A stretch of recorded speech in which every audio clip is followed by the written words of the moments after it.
We're delighted to be welcoming Sibel Gavaldon to talk tonight about our shows by the artists João Maria Guzmão and Pedro Paiva. Sibel is a curator and writer, and recent curatorial projects have included Mother Tongue, which is currently showing at Tenderpixel at the moment. If you want to go and see that, I highly recommend it. Commonplaces, which was at Can Filipa. I'm pronouncing things really badly, so apologies. Can Filipa Arts Visual in Barcelona, and a Museum of Gesture at La Capella in Barcelona. Tonight's event is being broadcast, so if you could all make sure your mobile phones are turned off, that would be brilliant. And then I'm going to hand it over to you now. Okay. Should be like this. Okay, fantastic.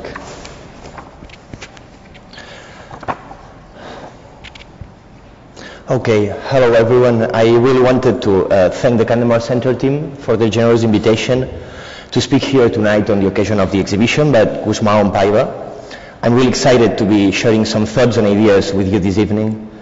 And yeah, I just wanted to introduce a bit how the lecture might work, I guess. I would like this lecture to take the form of a journey between two poets, let's say, or perhaps the line of flight of a same poet between two different points in time and space. The first of these two poets is the one you probably saw at the entrance of this exhibition in the film Glossolalia. The second poet is the one that gives name to the last film by Guzmão and Paiva, Papagayo, which is also the title of this exhibition. Tonight, I'd like to invite you to retrace the path of this poet's flight, a trajectory that I'm afraid might not be linear, but made of detours and digressions. However, as we will see this evening, the shorter distance between 2 points is not always, or at least not necessarily, that of a straight line.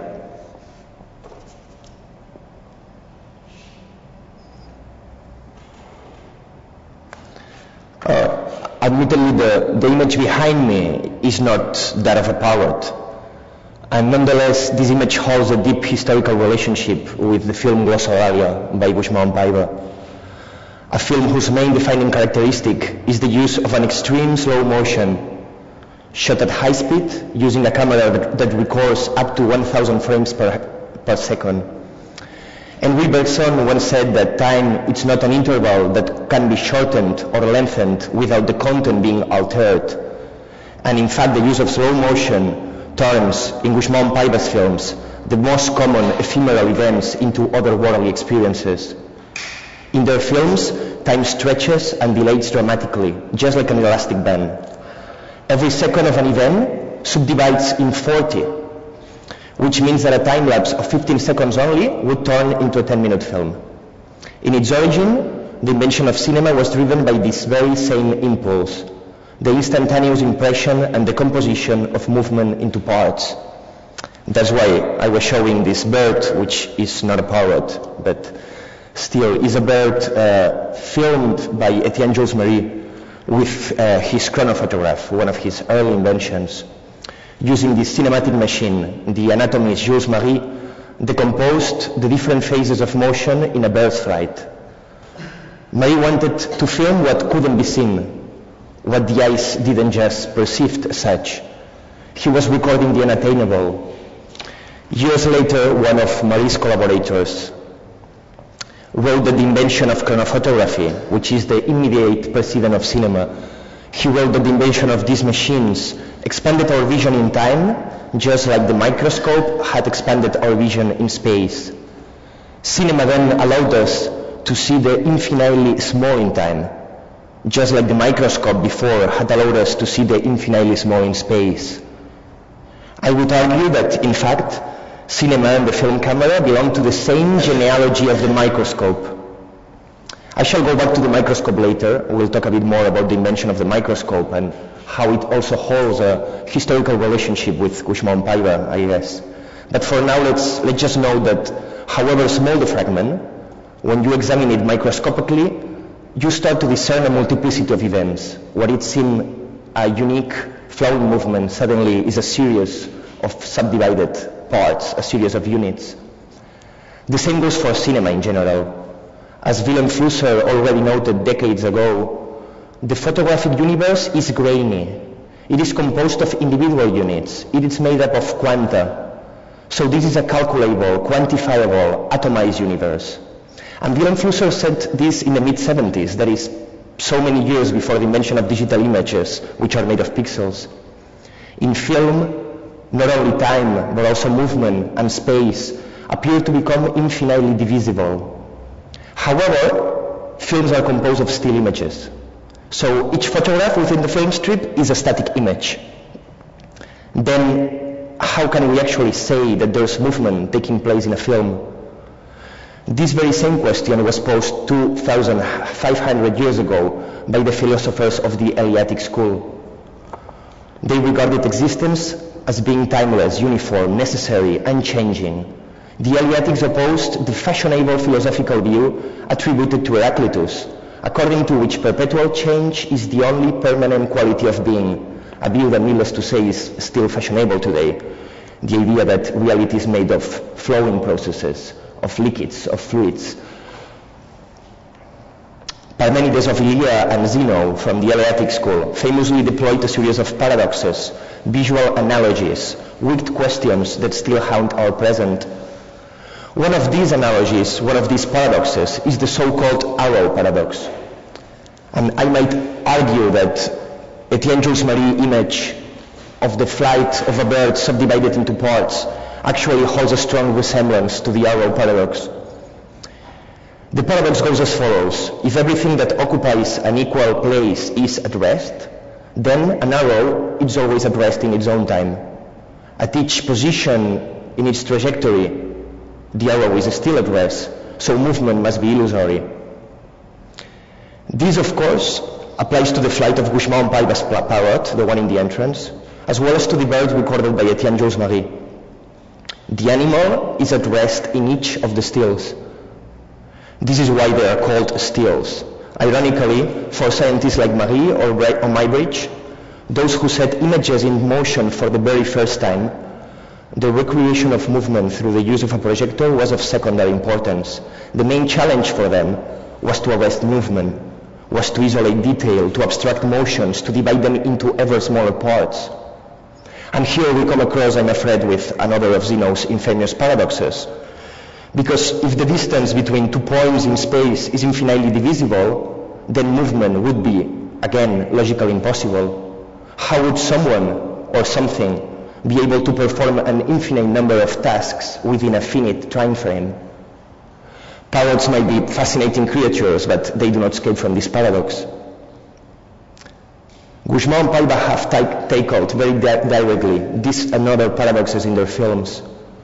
Films that often take, in turn, the form of paradoxes themselves, enigmatic propositions that challenge our imagination.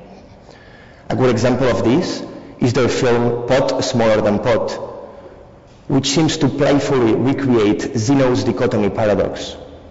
In another of their films, Wave, Gouchemont and Paiva captured the movement of rough water in super slow motion, thus turning frenzy activity and instability into solemn steadiness. Almost solidity. This film, Wave, also brings to mind a fascinating observation by Gilles Deleuze. The sea is a moving image. Of course, it's difficult not to find this image moving, not to be touched by the Deleuzean analogy of the ocean as a cinematic surface, a surface in permanent motion. Does water really move, though? Is this mass of water identical to itself? Is it one or multiple, permanent or changing, Heraclitus or Parmenides again? Seawater may seem very dynamic, and certainly it is more dynamic than trees or rocks. However, this is perhaps only a problem of scale. Trees move just slower than us, and rocks are likewise in transformation, yet much more slowly than trees. The invention of the microscope enabled to observe that all the cells that compose my body or your body change. They are replaced over time. And yet I still remain myself in some sense, and you still remain yourself in some sense. Thousands of millions of ants and cockroaches live and die over the course of a few years, and yet the cockroach species persists. These are problems of scale, like in Charles and Ray Eames. Problems of scale that are central to the origins of cinema as an apparatus that expanded our vision in time, an apparatus that made possible for us to see the infinitely small in time. Gusmão and Paiva's films often recall those early stages of cinematic development. Think of a film by them, like Experiment on the Effluvium. This is a film in which the camera is immediately under the level of water, of seawater, recording at super slow motion, and suddenly you see a solid object approaching water, colliding into water, making water tremble. But it's quite difficult to discern, in fact, what is happening. The slow motion makes the image even more dramatic than it is. It makes us relativize the solidity and fluidity of both materials, the stone and water. It's difficult to discern where solid begins and fluid ends. It's an operation that turns the scene into an extraordinary experience that challenges our perception of fluids and solids. A problem of scale. It's only a prejudice of perception and scale that leads us to think that rocks are physical and solid, while radio communication, for instance, is immaterial.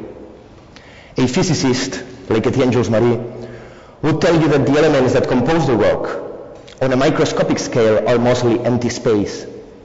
Even if the rock seems to be still and unchanging, there are constant events taking place within the rock's structure.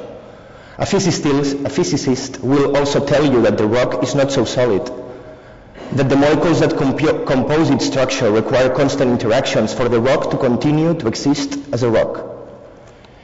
If you and me, for instance, belong to a microscopic race of people, a race of people that existed at the very same scale as subatomic particles, rocks probably would look to us just as ethereal and cloud-like as the internet, while electrons and neutrons then would look to us like the real thing, truly solid in comparison. Everything is constantly disintegrating in this way, just in a slowly or small scale. Space and time should be considered in relation to each other. Movement is also relative to the velocity and position of the observer. And this relativity is a defining principle in many of the films by Gusmão and Paiva.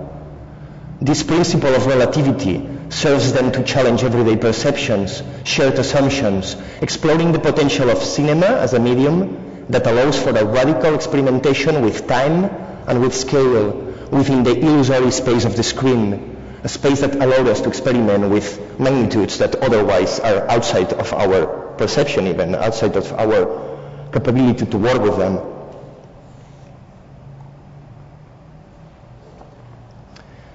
In films like Spaghetti Tornado, which is in this exhibition, the pendulous movement of a machine is cancelled out by twisting, while in another film, Wheels, microscopic drama is suddenly suspended by the apparent immutability of cosmos. There is very little referential content in these films. We never know for sure where we are, geographically, historically, what is happening in front of the camera. If there is very referential content, in fact, it's because these films actually explore how cinema constructs its own set of references, how cinema generates the milieu of consistency that we call reality. And in absence of a reference point, we feel like we are suspended. What these films have in common is that they convey a strange feeling of being suspended, a feeling of relative motion. There is an impression of stasis in movement. Just like being on a train, waiting in a station, seeing on the window another train beside you that begins to move. Or you could also think of the so-called dolly zoom or vertigo effect invented by Hitchcock. That's the effect in which the camera moves forward, the camera operator is moving forward while zooming out at the same time. So there's not actual movement, just an impression of movement and stability and steadiness just at the same time. In cartoons, the same effect of suspension is usually achieved through mechanical repetition. In cartoons, character moves while standing still, and their hysterical, convulsive motions are caught into a looping cycle of infinite recurrence.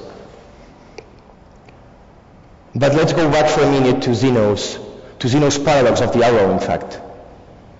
Over the last 2,000 years, many philosophers and scientists have struggled with the image of an arrow that is steady at each point of its trajectory. The image of an arrow that is supposedly moving, but we know it's actually still. As I suggested before, the material nature of the film strip as a sequence of still photographs that recreates an illusion of movement in the projector actually seems to update rather than solve Zeno's problem. The film strip, the cinematic image, is the paradox of the arrow, just made material. One of my favorite answers to this problem was a sketch by Hegel, who explained motion by supposing that objects are simultaneously here and not here. In other words, time is not a container. It's not like space. It's not something that we inhabit. For Hegel, time is something that rather flows through objects. Objects don't exist in time. Objects vibrate on time. If you look at each of the images in a film strip, the images that portray an object in motion, let's say the flight of a parrot, in each of these stills, in each of these photographs, the animal is not entirely there. You see those blurry lines. There is absence and uncertainty in each point of the photographs. At each point of each trajectory, the bird is present and absent at the very same time. There is a constitutive instability and inertia that defines its way of being in the world. For Hegel, we are caught in this dialectics of being and not being. Being almost, not entirely being there. That might help explain why I find a film like Wheel so fascinating, while we feel suspended in a film like this one. There is a convulsive beauty to this film. We have two rotational movements taking place within the space of the frame. One affects the observer, while the other one affects the observee. A truck wheel begins to spin with an increasing speed. The camera does the same, trying to rotate at the very same revolutions per second, trying to run in place, trying to fall in time, trying to get in sync with the object that is in front of the camera. And when this finally happens, there is some sort of sexual climax taking place. The maximum acceleration produces the precise effect of stasis, of immutability. There is a petit mort, a little death, that makes the subject tremble. Somehow the film also reminds me about metabolism, about the fact that all bodies need to move constantly so as to remain what they are. Constant material interactions are necessary for the rock to remain as a rock, for the tree to remain a tree. Objects are always disintegrating, and you could say that the universe, especially the universe depicted in the films by Gusmão and Paiva, behaves like an obsessive-compulsive. Everything needs to move in order to persist, in order to remain just as it is. Timothy Morton has explained this idea borrowing a brilliant statement by Miles Davis. He said, you need to play a very long time in order to sound like yourself. Likewise, in Gusmão and Paiva's films, the camera needs to spin a long time before going steady. Here, the points of reference are reversed. Scale is reversed. Just like it happens in H.G. Wells' description of his amazing time machine, in which time and space are divided and we travel across the later in such a way that the machine appears immobile, while the celestial dome revolves on its axis and everything around us becomes just undistinguishable. Actually, in the 1960s film, if you remind of the Time Machine film, that doesn't happen. You never see, like the machine is steady, but you never see the stars going around and becoming indistinguishable. They just move very slowly. So, in some sense, one could say that this particular fragment of João Maria Gusmão and Paiva's films seems a better depiction, a better portrayal of the time machine than the actual one of the 1960s film. That's just how H.G. Wells' idea of dividing time and space must look like a little death, as I was suggesting before.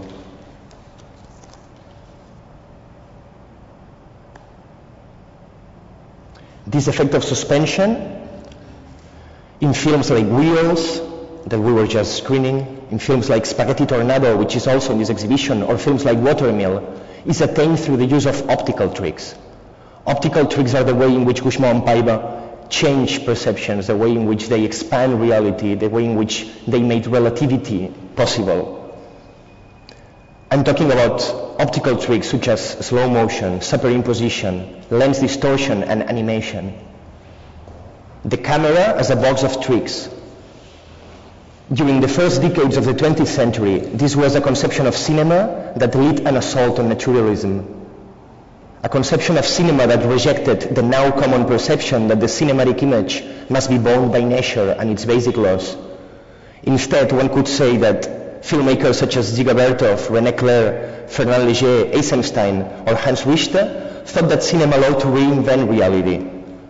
literally reinvent reality, rebelling against the habits and routines of everyday life.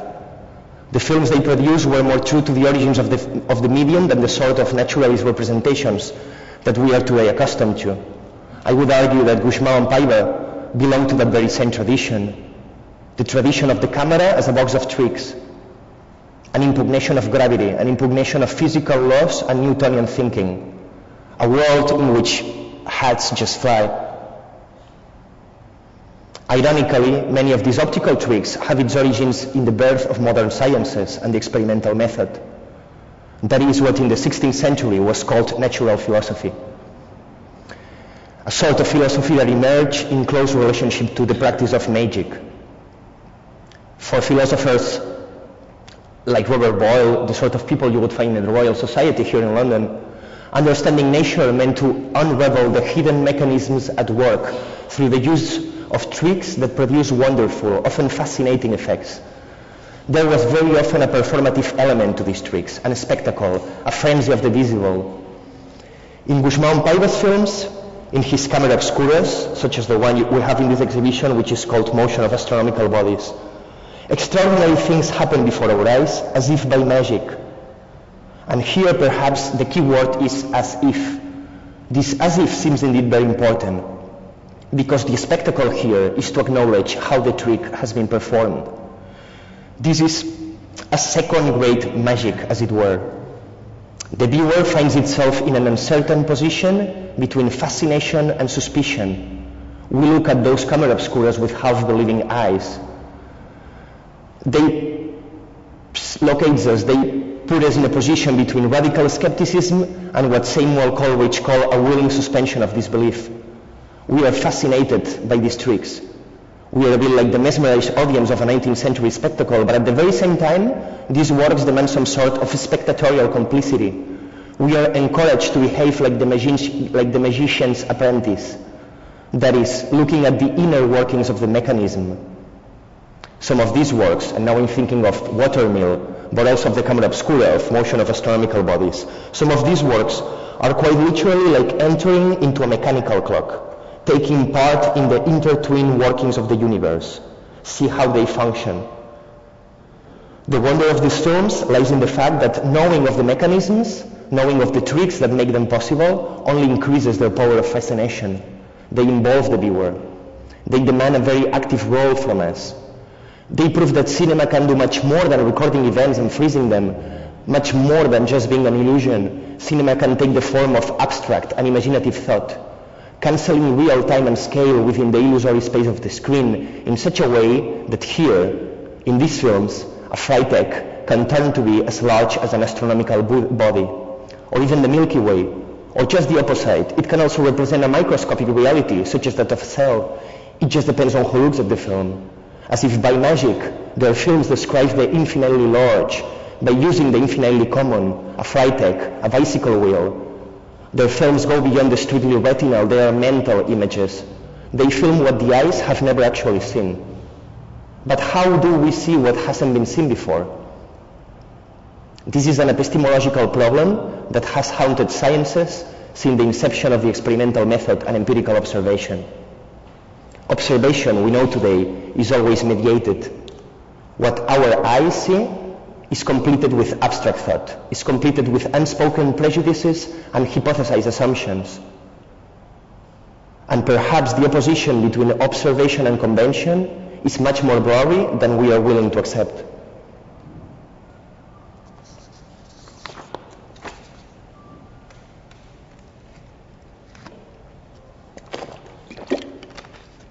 In some cases, reality seems to coincide with the sarcastic caricature that Nietzsche made of positivist science, depicting the scientist as someone who hides a camel behind a palm tree, then walks around a few meters, goes back to the tree and just shouts, "Eureka, look what I just found. Can you believe it? It's a camel." Of course it's a camel. You just put it in there. Now imagine that today is 5 January 1958. We are in post-war Spain. You are in the countryside in an impoverished town between Albacete and Valencia, and it's the Three Wise Men's Parade, so there's people around in costumes, dressing as the Three Kings of Orient, riding through the streets on their camels, loaded with presents and accompanied by royal pages, who threw sweets and goodies to the children. Okay, but wait a minute. Camels, really? It is possible that there are camels in this scene? Camels in 1958 in a rather small town in Francois, Spain? They could be horses perhaps, but camels? In fact, it's quite possible that they were not even horses. It's rather likely that the three wise men were just riding on donkeys. And yet, my dad really saw camels. He still keeps a very precise, lively memory of those magnificent camels riding through the streets. He could even draw them for you in detail, and I assure you they wouldn't look at all like donkeys. They would look just like camels. The image behind me is not a picture of that parade, by the way. It's just a random picture that I picked from the internet, taken around the same time of my dad's sighting, but it gives you an approximate idea of the situation. Now, of course, you can argue that children are naturally inclined towards inventiveness, imaginative thought, and delusional ideas. However, I must remind you that some distinguished scientists, even one of the fathers of empirical observation, also happened to see camels from time to time.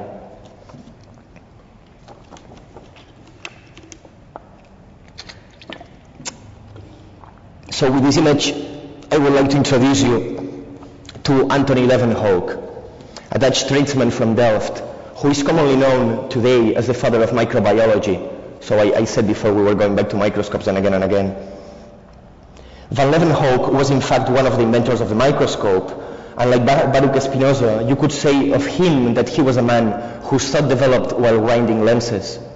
And lenses are as well quite important in this lecture because we are talking about cinema, but also because lenses are mediations between ourselves and the non-human world. Of course, the image I'm showing you is not a portrait of Antony van Leeuwenhoek, but a scientific drawing that was made following detailed descriptions from one of his observations of semen in the microscope.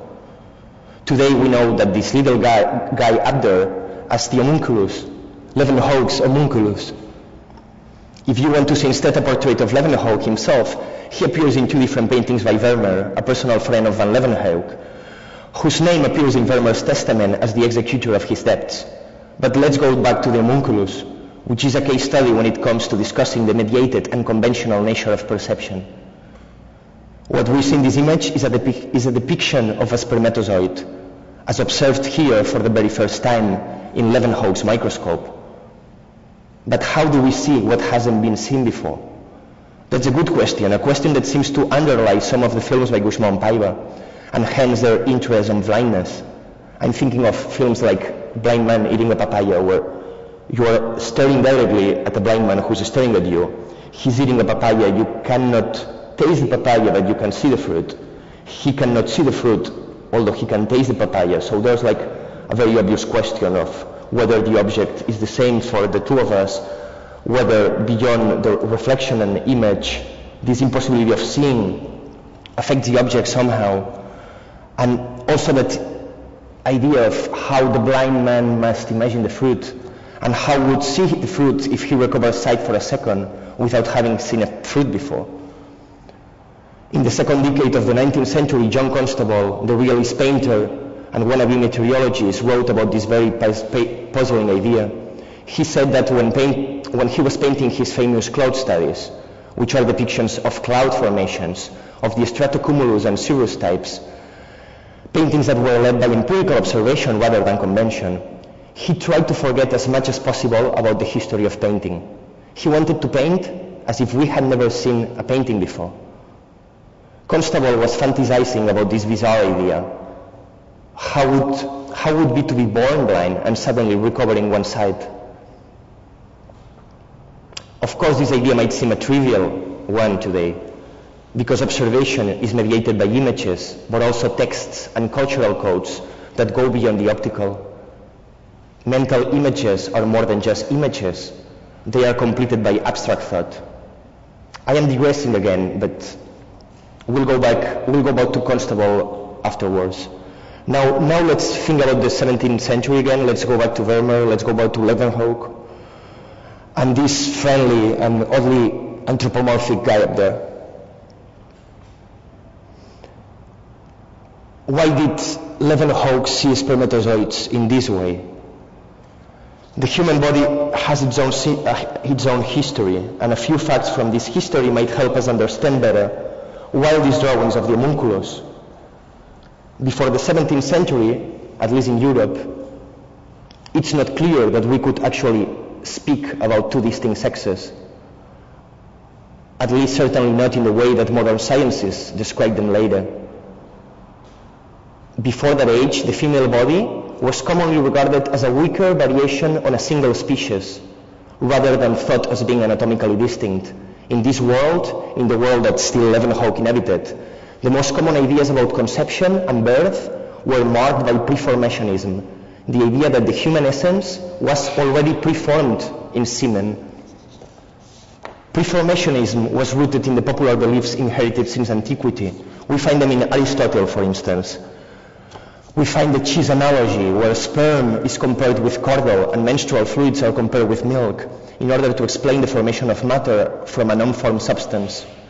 Human conception was thought of as matter informed. The female provided the body, the matter, while the male provided its form or spirit. So it is not a surprise then that the very first time that a spermatozoid was observed in the microscope with no references to compare it, Leeuwenhoek described it in this way. He was necessarily going to see a preformed human inside that cell. In absence of data, it is one's cultural framework, one's ideology, one's shared assumptions and unspoken beliefs that complete the representation of the object of study. Observation is always mediated, and lenses, of course, like the microscope ones, are a form of technical mediation, but also ideology, language, common tropes and cultural expectations are a mediation between the observer and the observee. And as it happens, sometimes a camel is just not a camel.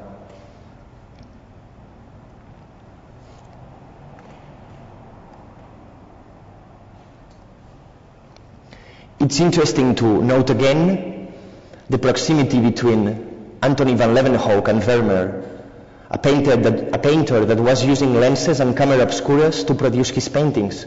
He was looking at reality through new, distorting, anamorphic lenses. And there is a long history of distorting lenses, a long history of anamorphism that resonates again within the works of Gusmão and Paiva.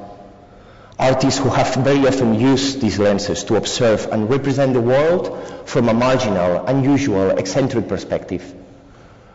According to Willem Flusser, images are mediations between humans and the non-human world.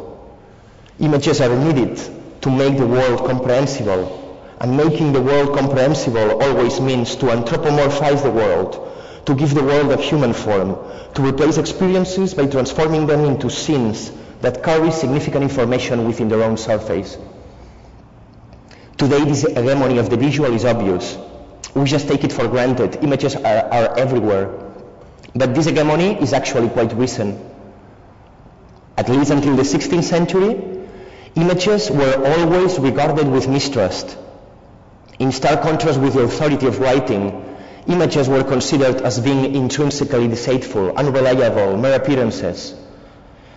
If you took any botanical study from the Middle Ages, for instance, you would see that plants were described verbally, and illustrations were always of secondary value. They were marginalia, just stuff on the margin. The status of the image only began to change with the reconsideration of descriptive sciences. That is, anatomy, botany, zoology, as well as with the emergence of a new colonial order for which cartography and maps became a fundamental instrument.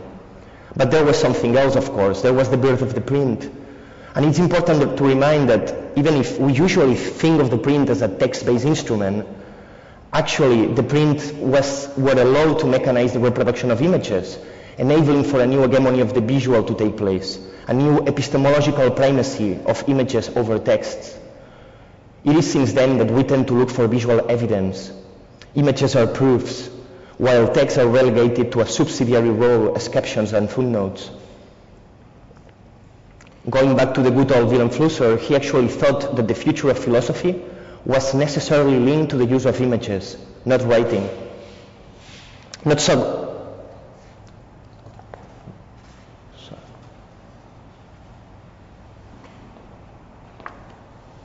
Sorry about that. Well, I was talking about Flusser and his idea that philosophy in the future at some point might be replaced by images that are able to philosophize by themselves. And not so long ago, I was quite surprised to discover that Flusser wrote an essay on the work of Peter Fischli and David Weiss, only a few years later, after the Swiss artists had produced their film The Way Things Go. Flusser had written before film reviews for a newspaper in Brazil, but as far as I'm concerned, this is one of the very few texts that he devoted to the work of contemporary artists, and not just any contemporary artists, but Fischli and Weiss, whose work, I would argue, finds an echo in many films by Bushman and Paiva. So I cannot stop myself from commenting a bit on what Flusser had to say about The Way Things Go, because I think in some way it also applies to Bushman and Paiva. According to Flusser, throughout history there have been three major philosophical theses about the inner workings of the universe. One is theological and implies a divine creator, someone that renders existence meaningful. A second one is mechanistic and implies that the way of things is casual, a cause and effect chain, corresponding to the idea of the world as a machine, as clockwork. The third perspective, which is being debated today, is the probabilistic one. It implies that at a closer look, looking at the microscope, these causal chains are always revealed to be made up of pure chance occurrences. According to this probabilistic thesis, the way things go, the way the universe expands, is just an interplay between chance and necessity, in which even the most improbable combinations must occur with time. What Wilhelm Flusser found breathtaking about the film by Fischli and Weiss is that in their work, the three theses seem to be illustrated simultaneously, something that is just unimaginable in writing. You cannot achieve that in writing because these perspectives are contradictory. They are mutually exclusive. Yet their film achieved this, proving that cinematic image can express something that words can just not articulate, because logical and mathematical codes can never harmonize paradoxes. By the end of his short text, Flusser suggested that perhaps one must philosophize in images, so no longer words and figures, just images. In many films by Bushman and Paiva, the most prosaic of everyday activities, such as home cooking, become an object of metaphysical reflection. There is always a tiger leap from microscopic to macroscopic scale, and vice versa, which makes the everyday open up to the unexpected. That's what it means to be in wonder, to find the extraordinary within the ordinary, to discover strangeness in each usual scene. With their taste for paradoxes, for mise en abîme, for the infinite rigors of thought, Bushman and Paiva's films produce uncertainty. They are marked by skepticism, and they bring to mind that notion of the philosopher as a pain in the ass, someone who keeps asking the most puzzling questions in the most inappropriate occasions. In their work, Bushman and Paiva seem to use scientific knowledge against itself in order to expose the absurd, the groundlessness of many of those notions that we usually take for granted. In those films we see the inventiveness, the audacity, even the methods and techniques of scientific inquiry, all those attributes that came to be associated with experimental method, here are liberated from the constrictions of positivism. These films by Bushman and Paiva take the form of enigmatic experiments. We are confronted with strange propositions that we can know for sure what they are supposed to prove or refute. This is why entering into an exhibition by Bushman and Paiva is like entering into a cabinet of wonders. It is a realm of multiplicity. These films are never shown alone, they are always shown in groups. They are always grouped and sequenced into looping reels so that the readings further expand within these entanglements, becoming even more elusive, more open-ended.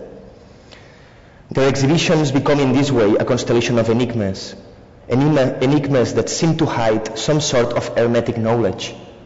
It is like with Kafka's stories as they were seen by Walter Benjamin. One could say that these are parables without a doctrine. Godless parables, groundless parables, a means without ends. Before the birth of the modern museum, the defining aesthetic of visual archives was this one, that of cabinets of wonders. And within these cabinets, the most valued objects were precisely those objects that resisted to be categorized. What we would find in an original cabinet of wonders are fossils, corals, gems, stones formed inside the body, shells, horns, hair, objects that fall in between the animal and the vegetal, often inclining to the mineral and the geological. It was their scarcity that made these objects precious, of course, but it was also their ambiguity what made them wonderful.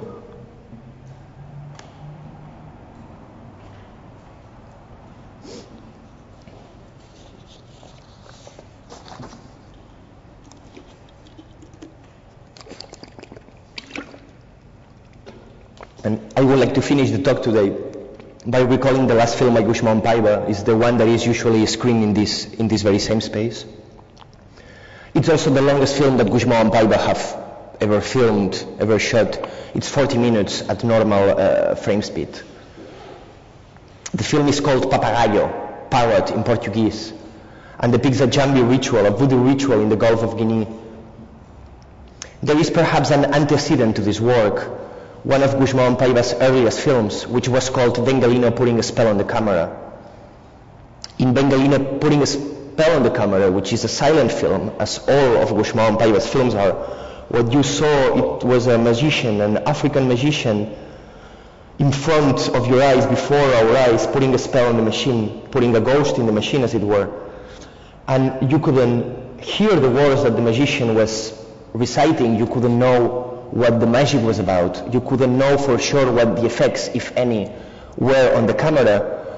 So the film created that uncertainty about the ethics of the ritual, but also put the viewer, the spectator, and the recording machine itself in this place of magical, non-human agency. You could imagine that something external to the camera operator, something external to the artist, something external to the viewer even, was taking place, was holding control of the camera. Perhaps a film like Bengalino Putting a Spell on the Camera, or a film like Papagaio, could be regarded as a very elaborate joke on the expression, a ghost in the machine. An expression that is used in analytical philosophy to ridicule the mind-body dualism that characterizes Cartesian and Kantian thought. The idea that there's a phantom in the machine, that there's a separate substance of which we know almost nothing about. Our knowledge of it, it's at best speculative. And this substance allegedly is taking control of the body, is the one that informs matter. In some way, we could understand both films as both a paradox around this idea and a parody of it. Here, likewise, in Papagaio, the camera is operated by a supernatural force, a non-human agency. That's probably why the film is called Papagaio, parrot. The camera, the film, the characters in it are parroting. The subjects in front of the camera act as vessels. They are conduit for something external to them, something otherworldly. They are channeling spirits. They are parroting, as it were. And the same goes for the camera, which is absorbed into the frenzy of this ritual action.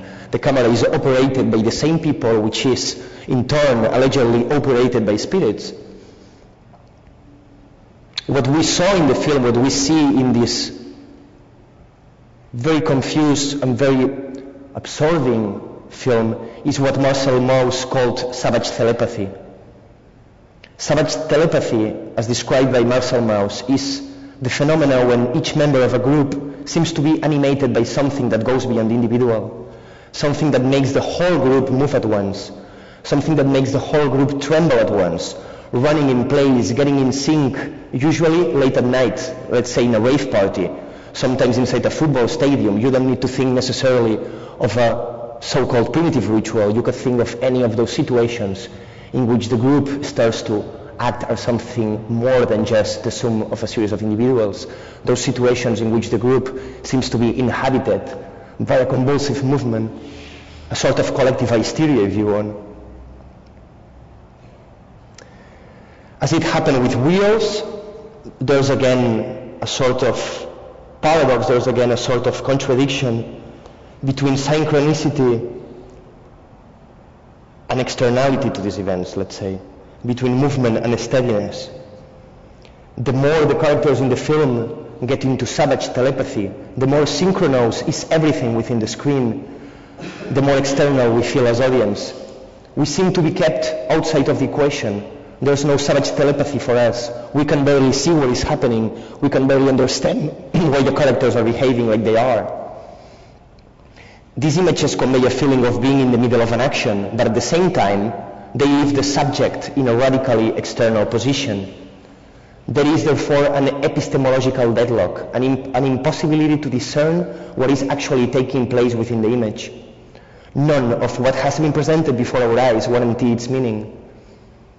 Even if the camera seems to record events with an attitude inherited from cinema verite, even if the film itself looks like a scientific documentary of some sort, there is something that leaves us with the impression of having received incomplete information. We are missing something more than just the soundtrack. What we notice in the film is perhaps the absence of an authority that makes those images signify, something that establishes their particular meaning and context. It is just as if there was no hermeneutical distance between the camera and the events. It is just like the film is shortcutting the distance between the observer and the observee. There is no distance for us to understand. We are in the middle of the action, we are in the middle of the space in which the action takes place, but this never guarantees a better knowledge of what is taking place in front of the camera. The more inside we are, the more external we are to it. Papagayo has been compared with a film by Jean Rouch, his ethno-documentary, The Mad Masters. And it has been compared to this film because of its portrayal of a trance ritual, of a voodoo ritual. However, I would argue that the film actually brings more resemblance to another film by Jean Rouch, The Lion Hunters, the Chess du Lion, a film where there is entirely constructed around the impossibility to bear testimony of a traumatic event. There is a lion who attacks one member of the crew. The film records it, records the convulsive movements of the film crew. The camera is recording actually the scare, the impossibility of actually being there and keep on filming, and at the same time the will to be filming nonetheless. What we see is basically convulsive movement, black color in the screen, but yet is there, and Jean Rouch constructed the entire film thinking how to introduce that scene, how to go around it, how to explain what it happened, and at the same time not fully documented it. Again, in this film there's no hermeneutical distance. We cannot have access to the events, even if we are in the middle. So to finish the lecture, I would bring to mind quite famous sentence by Ludwig Wittgenstein, which is also a sentence that Gusmão and Paiva have rephrased within their text, within their catalogs. And we could rephrase it again and say that of what one cannot speak, one must only laugh.